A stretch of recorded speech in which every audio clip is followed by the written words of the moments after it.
dari pria tak bercerita ini sebenarnya apa sih yang mau disampaikan seorang Tama Randi? Gue living for today biasanya. Oke. Besok ngapain? Ya besok jadi yang terbaik di besok aja deh. Cuman di panggung stand up gue ngerasa jadi Tama Randi gitu. Tahu 5 stage of grief kan? 5 penerimaan kedukaan. Ternyata menjadi pria dewasa juga mengalami 5 tahap yang sama. Nama aku Ziandru.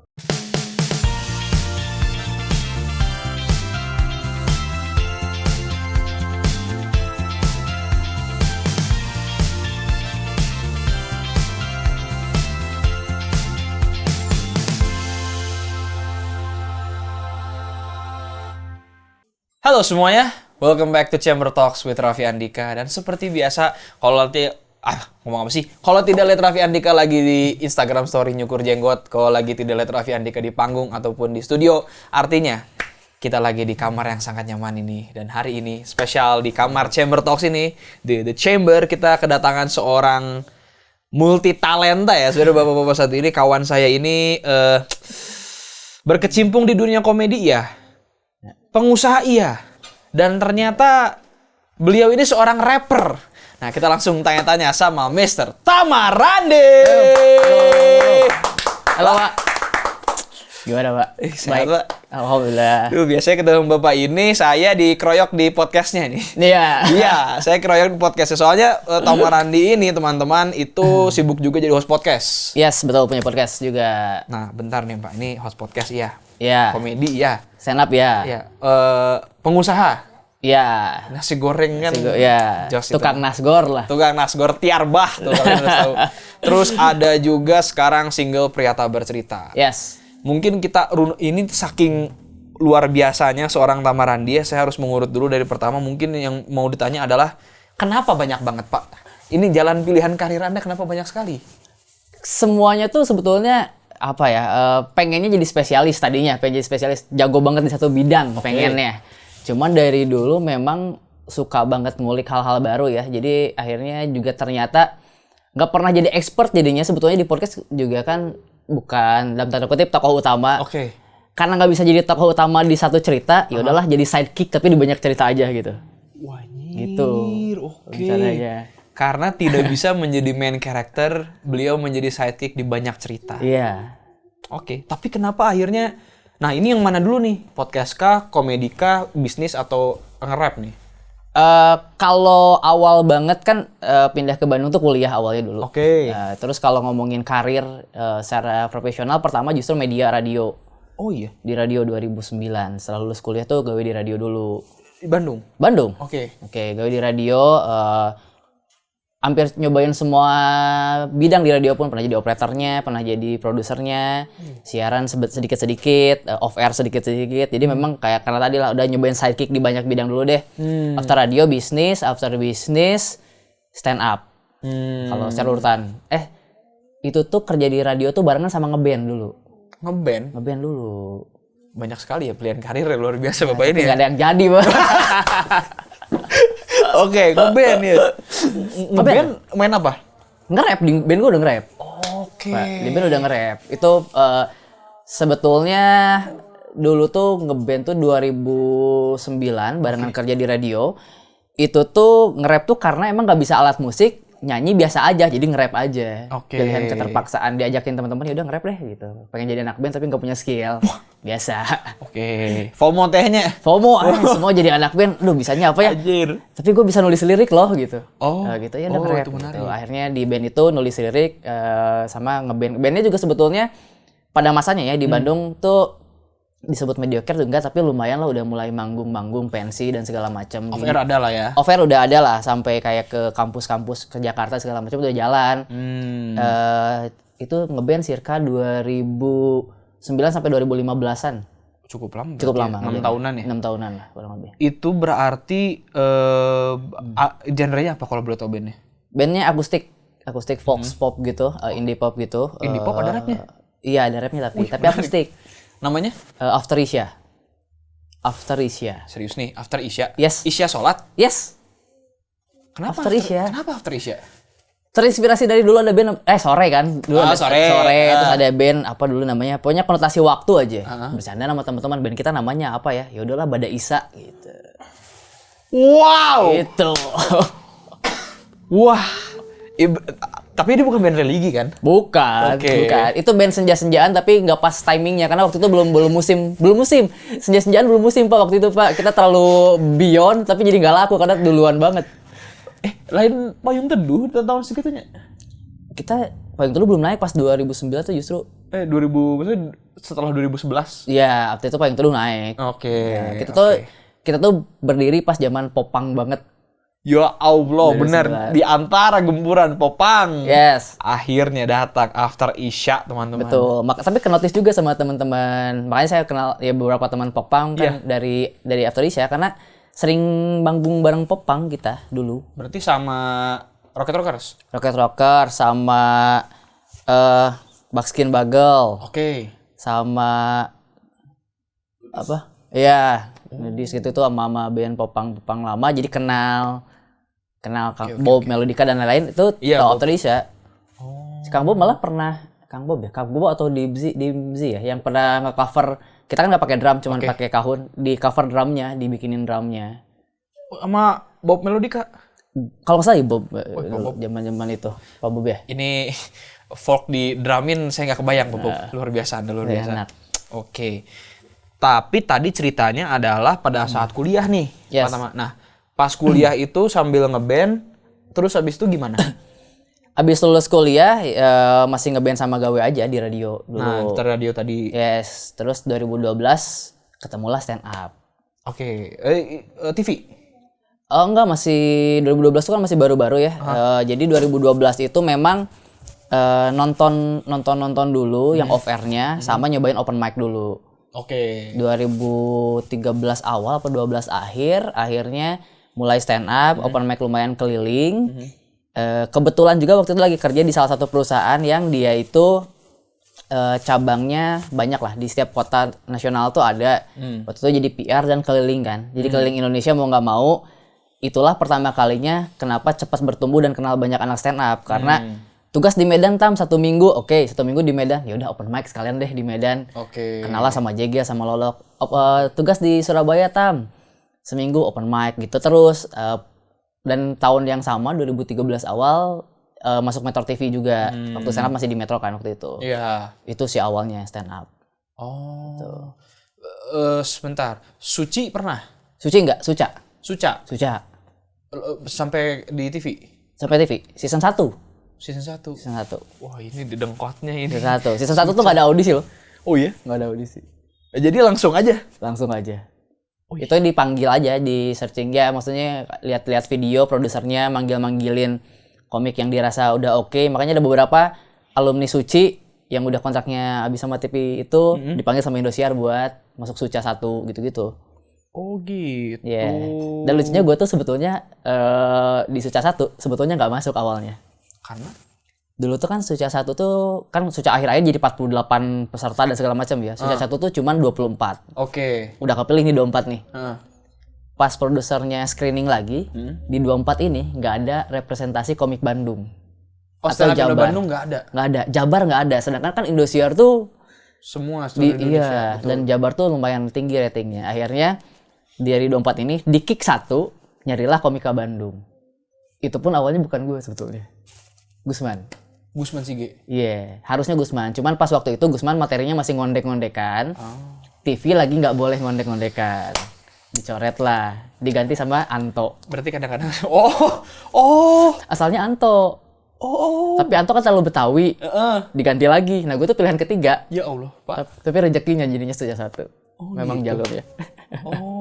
Enggak berarti pada saat itu tidak boleh ngondek-ngodekan, terus rezekinya nggak taunya ke orang yang terpilih nih, Iya.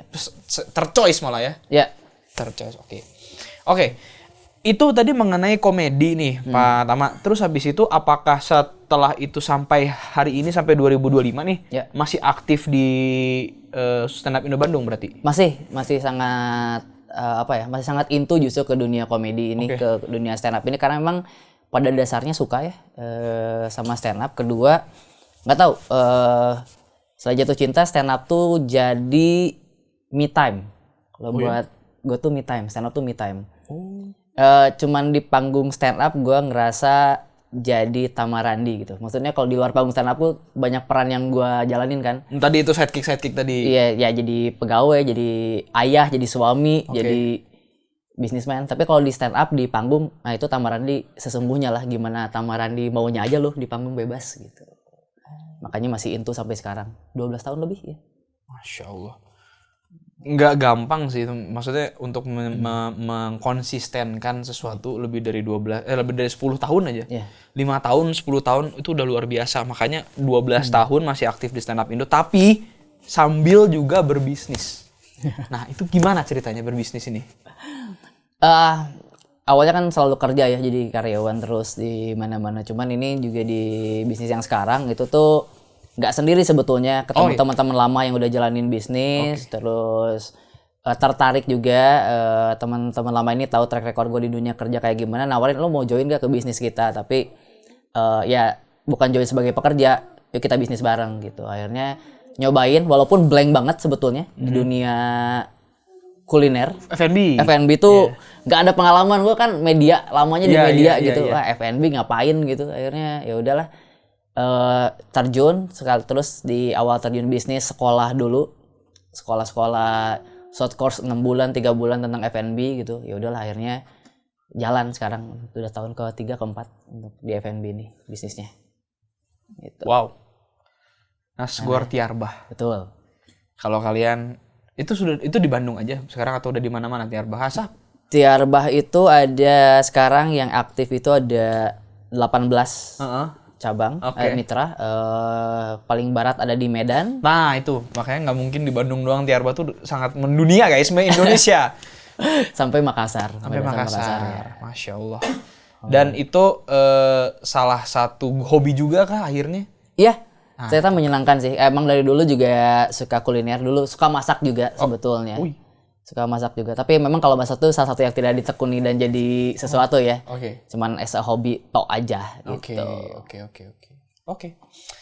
Ini cukup menarik untuk dibahas lebih banyak lagi mengenai hobi-hobi seorang Tamarandi. Tapi kalau disuruh memilih seorang Tamarandi ini, pertama, komedi ada, bisnis ada, bermusik ada. Dari itu semua, dari awal semua, yang sebenarnya seorang Tamarandi itu paling suka dan paling geluti itu yang mana? Waduh. Karena menjadi sidekick di banyak cerita, apakah tidak ada keinginan I want to be the main character gitu di sini gitu? Nggak tahu sih dari dulu ya. Dari dulu tuh nggak ada keinginan buat jadi main character. Gue tuh wibu juga ya. Nah ini menarik. MC. Jadi gue tuh dari dulu, mungkin karena dulunya nerd dan segala macam, nggak terlalu banyak berteman, jadi mempelajari banyak hal. Jadi di musik, iya suka into, di wibu, manga, anime, game juga. Jadi emang semuanya suka. Jadi dan dari dulu memang kayak di manga and anime, gue tuh selalu ngefans ke bukan main karakter. Selalu suka bukan yang main karakternya gitu. Dan gue merasa bahwa sidekick ini penting untuk ada loh gitu. Betul. Makanya akhirnya nggak pernah kepikiran buat jadi main karakter. Mungkin kalau disebut main karakter sebagai apa, yang paling dinikmati sekarang digeluti sebagai ayah sih. Itu main karakter. Main karakternya ayah. Nah, untuk mendukung peran ayah ini biar jadi ayah yang tetap waras, dalam artian gak banyak stres, biar jadi tetap ayah yang bisa provide keluarga, makanya tadi gue jalanin stand up, gue jalanin bisnis untuk jadi peran ayah yang baik gitulah, kurang lebih. Jadi seorang ayah yang bisa menjemput anak, bisa bermain sama anak, tapi sambil juga dapat pemasukan. That's a big privilege sih Pak. Maksudnya apakah pernah kepikiran bahwa akan seperti ini kah nanti hidup seorang Tamarandi dulu gitu? Gak pernah kepikiran sih. Juga gak tahu nih, maksudnya sebetulnya banyak orang yang bilang kan maksudnya privilege itu macam-macam, tapi ternyata bisa kerja dalam waktu yang fleksibel, antar jemput anak, main sama anak, weekend masih bisa jalan sama keluarga, walaupun itu sederhana cuma motoran doang, let's say gitu.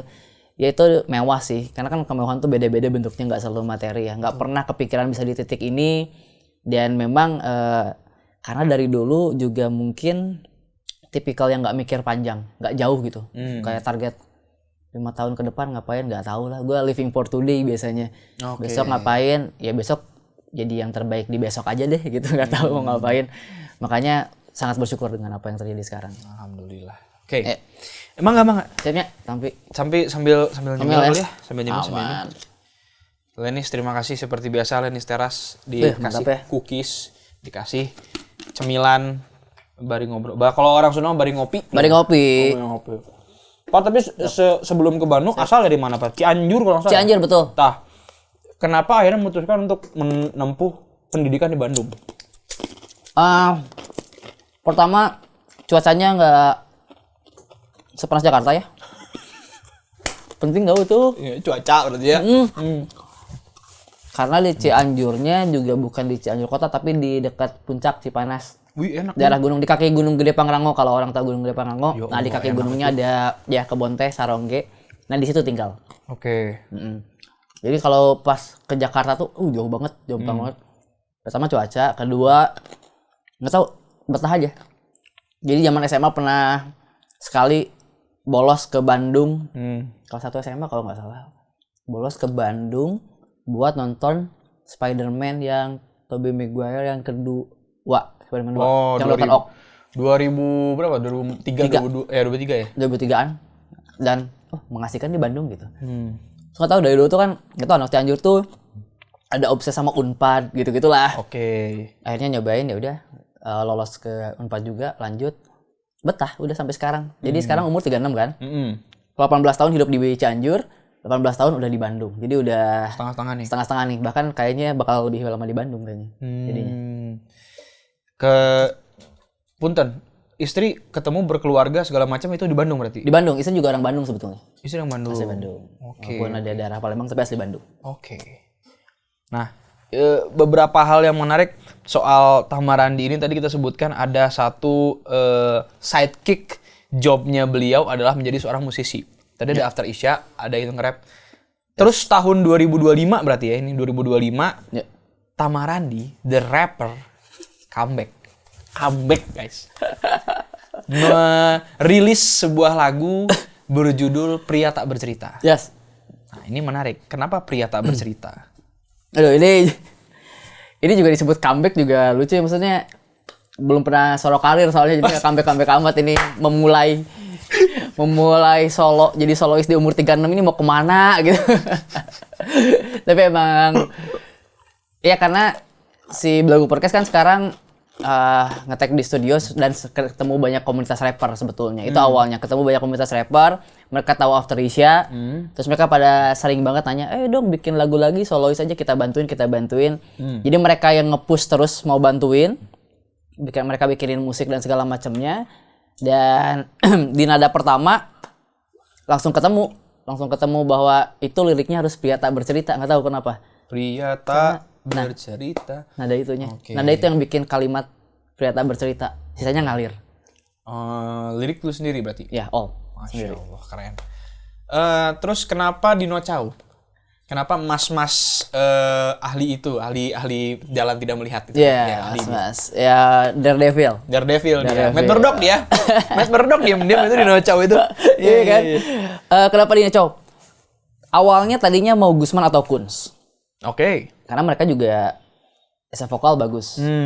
Itu yang pertama. Yang kedua, kenapa akhirnya Dino Chow? Karena setelah bedah liriknya semua, ini bakal lebih deep kalau dinyanyiin sama seorang ayah. Dan Dino Chow juga seorang ayah. Terus Dino Chow juga pas ngobrol-ngobrol, ternyata dia juga baru mau terjun ke musik untuk pertama kalinya. Dia tuh udah diproduseri sama Robby Geisha, dia bikinin lagu. Nah tapi masih lama kata dia prosesnya, tapi dia pengen pemanasan dulu yuk. Jadi dia seneng juga diajak project ini sebagai gerbangnya buat masuk ke dunia musik, dia bilang gitu. Ya udah cocok, udah ada jodohnya di situ. Kita cobain, suaranya masuk juga ternyata. Ya udah lanjut gitu. Oke, berarti untuk Gusman Sige dan Kunz Kurniawan kalian kalah karena kalian bukan seorang bapak. Yes, itu. Gak beranak lah kalian. Kalau mau diajak Pria Tak Bercerita 2 maksudnya. Itu siapa tahu. Who knows. Oke. Dari Pria Tak Bercerita ini sebenarnya apa sih yang mau disampaikan seorang Tamarandi? Sebetulnya kan ini lagi rame juga waktu itu, kebetulan pas ya momennya di media sosial lagi-lagi laki-laki tidak bercerita tapi sebanyak banget meme dan juga video kayak gitu. Yang pengen disampaikan justru adalah nggak apa-apa tau cerita gitu. Oke. Saya boleh buka kartu nggak di sini semuanya? Ini tidak sesuai skrip ya. Saya adalah orang paling sulit bercerita. Oke. Karena paling sulit bercerita itu sulit terbuka, akhirnya banyak kesalahan-kesalahan yang didasari oleh karena saya nggak cerita, saya nggak konsultasi, saya merasa bisa sendiri, bukan karena sombong, tapi karena nggak bisa terbuka. Yes. Nah, saya tuh orang yang seperti itu, makanya saya bercerita lewat karya. Ya. Menurut Pak Tama itu bagaimana? Exactly same. Gue juga nggak bisa bercerita sebetulnya. Jadi kayak dengan partner terdekat sekalipun ya, istri let's say atau ibu, kadang-kadang nggak bisa cerita karena takut membebani, Betul. takut jadi nambah pikiran mereka. Ya udah masalahnya gue aja yang beresin, bahkan walaupun kadang-kadang berusaha beresin sendiri jadi makin kacau gitu. Itu kan.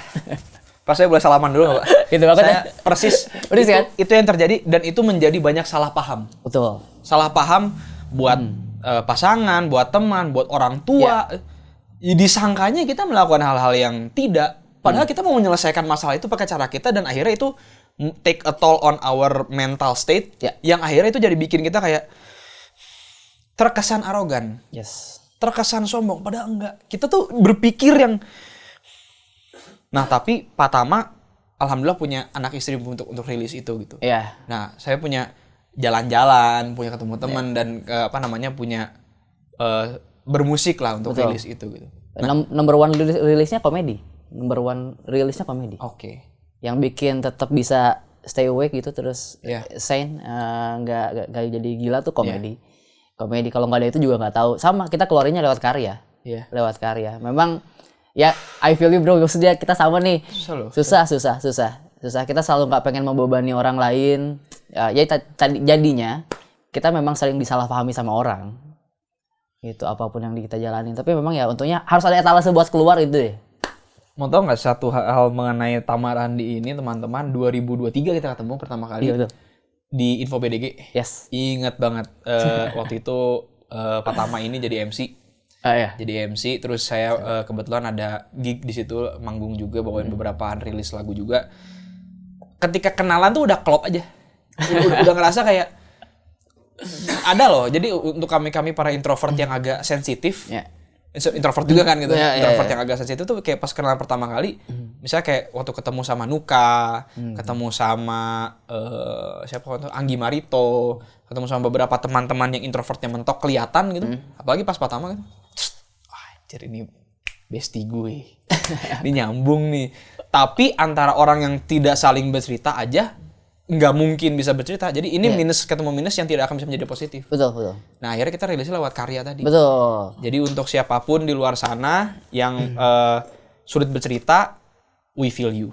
Ya, orang sering salah sangka ya, maksudnya karena musisi, karena stand up komedian, karena MC, ini mah extrovert gitu. Padahal nggak juga gitu. Ada itu tuh justru bukan jadi patokan buat kita extrovert karena kita sering bergaul. Enggak, kita tuh capek sebetulnya ketemu banyak orang. Saya nggak merinding loh ini tuh. Agak merinding ngebahas topik ini karena ini sangat-sangat relate. Ketika denger lagunya, liriknya, apalagi bagian lupa bagian setelah Pria Tak Bercerita yang kedua apa gimana gitu, ada beberapa kalimat yang kalau kalian denger itu sangat-sangat nyentak gitu Pak, saya Pak. Nyentaknya tuh maksudnya relate. Thank you. Sangat relate dan ya beat wise production wise simple apa segala macem. Saya senang lagunya gitu. Dan Thank you. Dan sebagai orang yang relate sama ceritanya gitu, terima kasih udah rilis karya seperti ini gitu. Buat kami yang sering banget Thank you. yang sering banget disalahartikan. Asli, salah artikan, salah pahamin. Oke, tadi tentang Pria Tak Bercerita nih. Terus yang mau ditanya lagi sebenarnya konsep MV-nya. Oke. Ada Mas Bapak Om itu yang di belakang ini kan? Bapak Dias ini kenapa tiba-tiba muncul gitu? Tadinya ini juga agak mendadak bikin video klipnya. Tadinya di hari syuting MV itu tadinya hari untuk briefing MV, bukan syuting. Aku mah Tadinya itu kan waktu itu kalau nggak salah hari Senin ya, teman-teman produksi itu Senin sama Dino kita syuting MV ya, itu ngomong di minggu sebelumnya. Tiba-tiba di hari Minggu dikabarin, gimana kalau kita tag aja dengan konsep bla bla bla bla, terus gue suka konsepnya. Tapi yang jadi PR adalah butuh cameo minimal 7 gitu. 7 cowok, 7 laki-laki, 7 pria dengan latar yang beda-beda. Aduh, nyarinya gimana? Ya udah, menggunakanlah media sosial, cari di stories ya. Besok yang kosong mau bantuin boleh nggak nih teman-teman nih gitu. Kalau memang tidak keberatan. Nah, akhirnya ada beberapa teman-teman dekat yang mau membantu, termasuk Bapak Dias ini mau membantu dan seneng banget karena merepresentasikan banyak pria ya, banyak jenis bapak-bapak gitu. Ini kan bapak-bapak yang masih masih keren, stylean, masih swag. Bayar mahal. Dibayar Nescafe. Brand. Itu dan awal sebetulnya. Nescafe kalau mau masuk boleh ini sebelah sini. Ada TV Nescafe. Akhirnya Iya. bantu, alhamdulillah. Oke. Ada Gusman Sige, ada Kun Kurniawan, ada Dias Kilas, ada Gusman nggak ada. Gusman nggak ada? Sayang sekali karena pada hari itu tuh Gusman lagi ke Tasik. Itu gak ada Gusman ya? Nggak ada, Gusman ke Tasik lagi acara keluarga. Siapa itu? Ada Kuns, ada Yadi Badot, Badot, ada Fandi Bakri, Calvin, Tejo, sama Agung, sama Mang Dias. Oke. Stand up. Gusman gak ada ya? Gusman nggak ada. Soalnya biasanya kalau saya lihat Kun Kurniawan pasti sebelahnya ada Gusman Sige. Udah sepaket. Terdoktrin gitu di sini saya gitu. Oke. Dari semua cerita Pak Tama, boleh nggak aku simpulkan bahwa seorang Tama Randi ini nggak seneng nyoba banyak hal kalau itu tidak sesuai sama apa yang dari awal tidak menarik.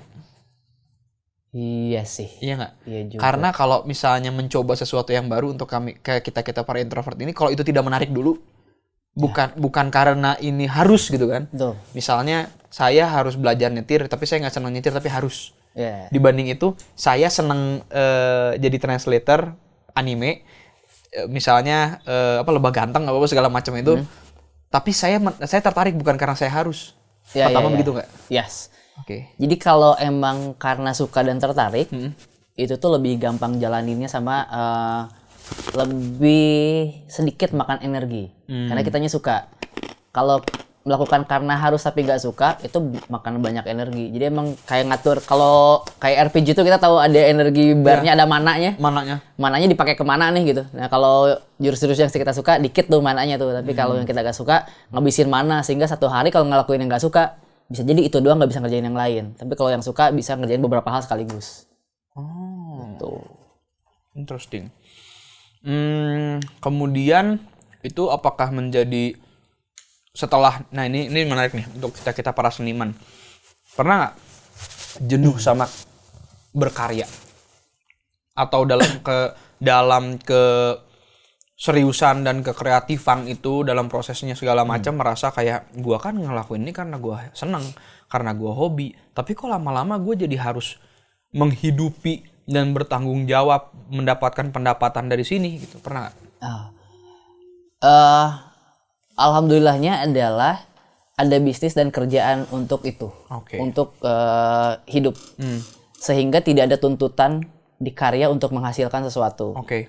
That's why si stand up comedy ini bisa panjang, let's say that's why bisa tiba-tiba umur 36 baru mulai nge-rap lagi. Yeah. Karena itu tadi kita nggak ada tuntutan, atau gue nggak ada tuntutan untuk menghasilkan sesuatu dari situ.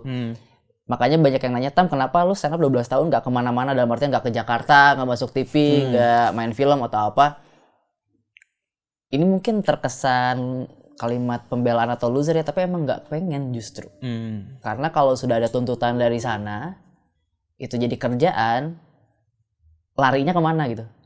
Nah, stand up tuh tempat gue lari, musik tuh tempat gue lari, podcast tuh tempat gue lari dari hidup nyata gitu, dari kerja. Kalau itu kerjaannya, larinya kemana? Tuh. Bukan ideal ya, tapi pengen sih stand up gede ya, maksudnya. Iya. Pengen, tetap pengen. Cuma Realistik. Kalau ada job corporate segala macam tetap diambil, tapi nggak pengen itu jadi yang core gitu, tetap nggak pengen itu jadi yang core.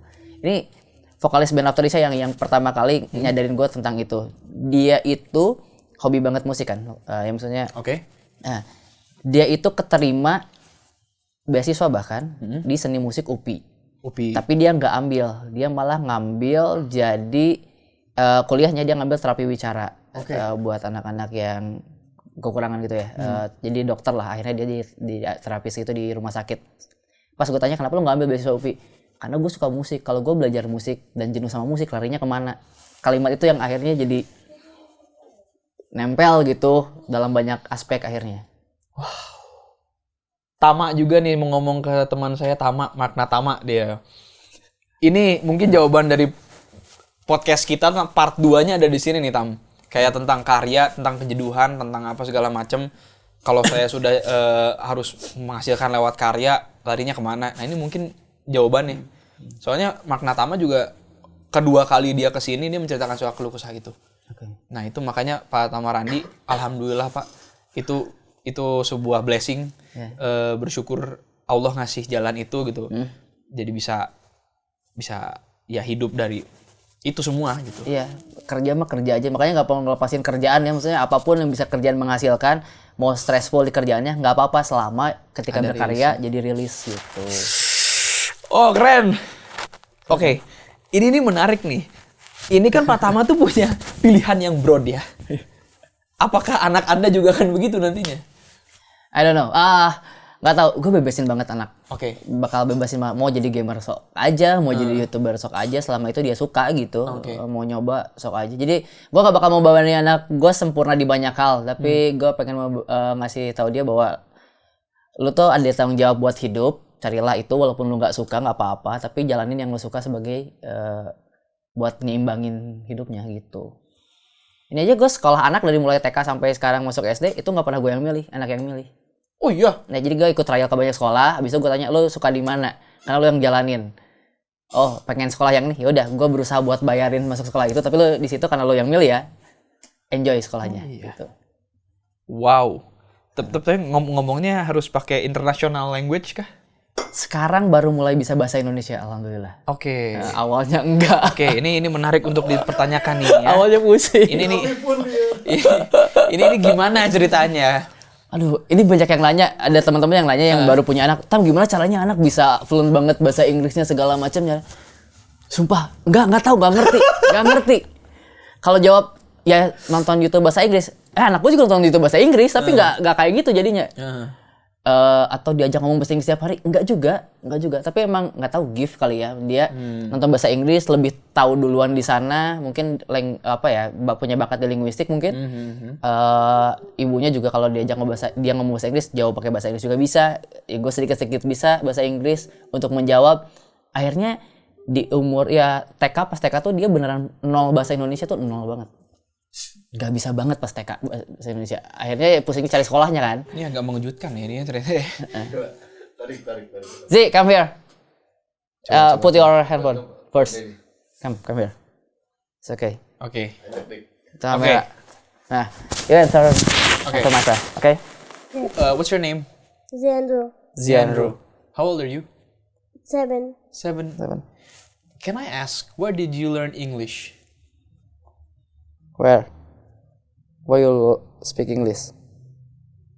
I don't know. I don't know. You don't know. You speak English first, then Indonesian, Indonesia. right? Can you tell about yourself di Indonesia? Yeah. Nama aku Ziandro gitu. Nama aku Ziandro. Aneh kan ngomong Indonesia juga aneh kan? Oke. Baru di SD di teman sebangkunya. Bisa bahasa Indonesia, nggak bisa bahasa Inggris. Jadi Iya. satu ya. Dia bisa bahasa Inggris, nggak bisa bahasa Indonesia di satu. Iya, jadi gurunya pintar. Jadi gue ngomong bahwa dia tuh belum bisa Indonesia. Di awal masuk di satu bangku sama orang yang nggak bisa bahasa Inggris banget. Padahal itu bilingual kelas. Jadi biar mereka figure itself gimana caranya ngobrol. Oke. Akhirnya kepaksa kan bikin language sendiri. Akhirnya dari situ dia belajar mau nggak mau sampai bisa sekarang sedikit-sedikit dia udah tahu lah kayak cat, what is a cat in Indonesia? Kucing. Gitu udah mulai tahu lah kucing. Z mau mandi udah kalimat-kalimat sederhana udah bisa bahasa Indonesia alhamdulillah. Oke. Berarti manggilnya Pak Dedi? Papa. What do you call Papa? You call him Papa, right? Yes, And Papa calls you Z. Z. Oke. Love you. Tuh. Lucu sekali ya. Oke, Z. Tuh, main lagi. Thank you, Z. Bye bye. Thank you, Z. Thank you. Bapaknya liar. Bapaknya pusing. Bapaknya Liu. Bahasa Inggris. Dia tuh kan Sok wajib. sering voice note. Voice note. Misalnya nanya di mana segala macam gitu. Terus gue balas juga pakai bahasa Inggris tentunya. Iya. Pas gue dengerin lagi percakapan voice note tuh kayak kayak orang Inggris ngobrol sama orang Jawa gitu. Inggris gue tuh gak lancar. Bisa tapi pronounce-nya tetap pronounce Indonesia kan kalau kita kan. Kalau dia tuh pronounce-nya udah pronounce luar banget. Aing gua anjir. Iya pembantu ngobrol jeung anak bosna atau gimana gitu. Lain gitu, Pak. Ya Allah, ya Robi. Oke, tapi ya Allah, ya Robi. Yang saya tahu, Pak, anak itu kadang-kadang dapat kecerdasan linguistik dari nggak tahu ya, ini dari ibu. Iya bisa. Apakah mamahnya juga berbahasa Inggris? Mamahnya bisa. Bisa. Ya lumayan jago bahasa Inggris mamahnya. Tapi keseharian biasa aja Indonesia sebetulnya. Tapi emang jago. Nah, ini dia. Pertama kali Ziandro diajak ngomong sama siapa gitu di rumah, Pak? Sama kita. Jadi dia lagi nonton, kan kalaupun tonton anak Cocomelon segala macam tetap ada Indonesianya kan. Nah, dia tuh udah nonton bahasa Inggrisnya, versi Inggrisnya. Terus dia yang pertama kali nyelotok pakai bahasa Inggris, nanya sesuatu, akhirnya kita jawab pakai bahasa Inggris juga, keterusan aja. Keterusan. Papa, what is that? Gitu. Dia nanya gitu, terus kita jawab pakai bahasa Inggris. Oh, lama-lama baru ngeh, lah anak gue bahasa Inggris ternyata ngomongnya. Sebentar. Anyun Cadel udah ketemu? Udah, Anyun Cadel, Adi Arkiang udah ketemu. Pusing semua kalau anak-anak saya ketemu dia mah. Ya, Anyun Cadel dan Adi Arkiang untuk kawan-kawan. Nanti coba ya kita bikin konten ngobrol sama Ziandro. Itu kayak menarik tuh. Ini menarik tuh ya. Jangan kan mereka kun saja bingung ngobrol. Semua anak-anak bingung ya. Oke. Pak, satu hal tentang enggak, ini beberapa sih, tapi aku tuh dapat beberapa cerita nih dari beberapa teman-teman mengenai seorang Tamarandi, bahwa Tamarandi itu gamer. Ya Gamer. Terus ada hubungannya sama game. Ya. Lebih senang Nintendo katanya dulu dibandingkan PS. Betul. Terus pernah sempat dibeliinnya PS dibanding Nintendo. Ya. Tah, eta ceritanya kumaha? Karena pertama kali dapat game kali Nintendo ya. Terus masih beat, masih kotak-kotak gitu kan, masih pixel kan. Dikasih PS dulu nggak terlalu ngerti sebetulnya. Jadi kayak terlalu kaget karena nggak ngalamin Sega sih, tapi peralihan dari Sega ke PS tuh cukup jauh. Kalau Nintendo ke Sega kan masih sama aja lah gitu. Ke PS tuh kaget aja dulu. Canggih banget gitu. Sticknya juga kan Nintendo sederhana ya. Ya gitu. AB gitu. PS tiba-tiba ada banyak tombol gitu. Tapi emang suka game. Sampai sekarang masih nontonin game. Dota kalau sekarang. Oh, sekarang Dota. Ya, tapi main Dota terakhir sebelum Merit.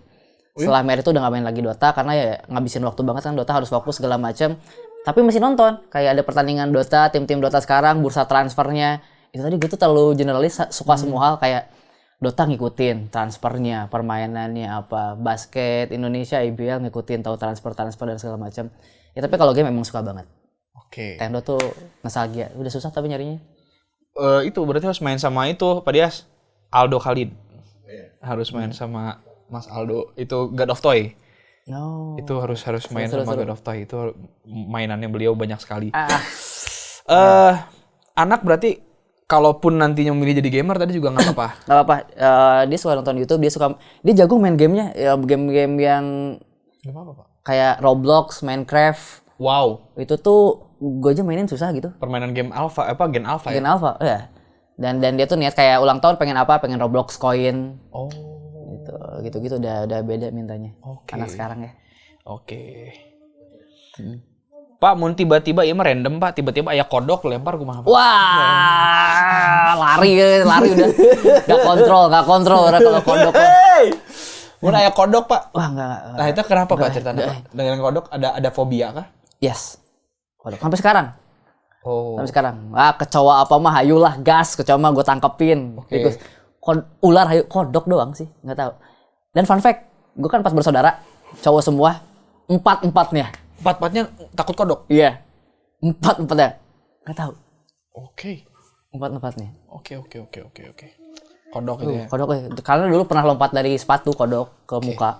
Ah? Ini zaman SD kelas 6. Mau pakai sepatu, dalamnya ada kodok. Oh, Lompat kodok ke kecil muka. kayaknya? Iya. Ya, Itu awalnya kali ya, tapi triggernya itu kayaknya. Salah satu trigger. kodok bangkong lumayan, Pak. Gitu. Iya. Tapi mun ieu aya bendera Semapur kumaha? Orang gitu masih bisa enggak? Semapur nggak bisa. Nggak bisa. Morse juara sampai sekarang. Coba Morse. ini ngasal ya. Ya. Saya juga tidak tahu ini akan bener apa enggak. Bisa enggak pakai tepuk tangan? Tepuk tangan agak susah sebetulnya kan titik strip kan, Oke. pendek panjang kan. Ini. Jeda berarti.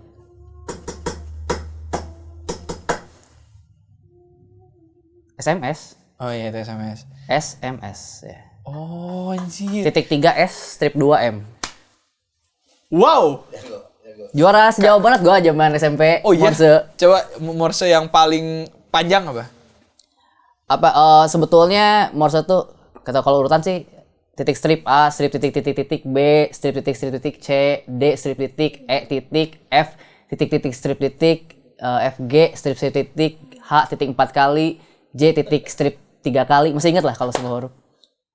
Masih Pak, ingat. itu Bapak tadi bohong ke saya juga, saya nggak akan tahu, Pak. Nggak tahu, bener itu.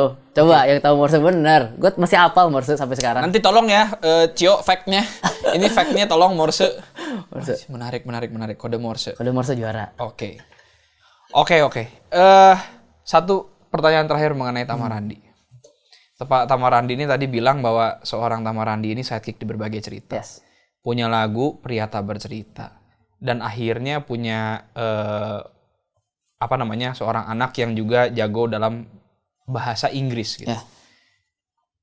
Ini semua dulu tidak pernah terpikir nih, nggak pernah terpikir untuk ada. Tapi kebayang nggak what's next? What's next? Nggak pernah mikir panjang ya. Nah, kan soalnya Pak Tamarandi bukan orang yang mikir panjang nih. Betul. Kalau ditanya what's next seperti apa? What's next? Masih pengen berkarya di stand up, itu yang paling kepikiran sekarang. Pengen berkarya di stand up, pengen bikin special show lagi stand up. Tiap tahun Pak ya?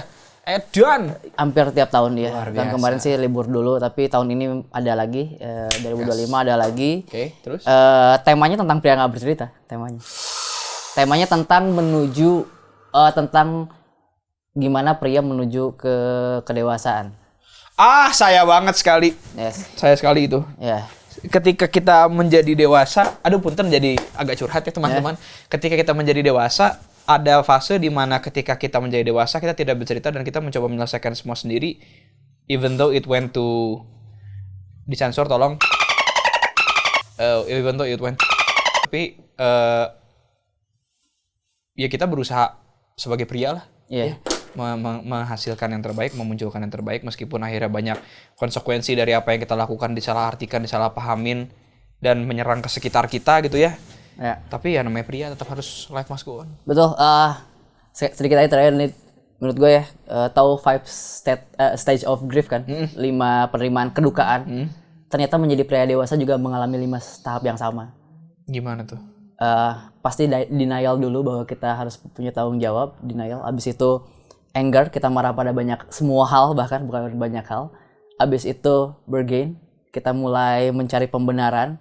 Abis itu kita depression, karena kita tahu pembenaran itu juga banyak hal yang nggak bisa kita lakuin dan di luar kuasa kita. Terakhirnya acceptance, kalau kita udah nerima, udah jalanin aja akhirnya. Susah tuh yang kelima. Susah yang kelima, makanya depression dulu sebelum yang kelima. Jalannya panjang. Nah itu adalah tema nanti stand up gue tuh.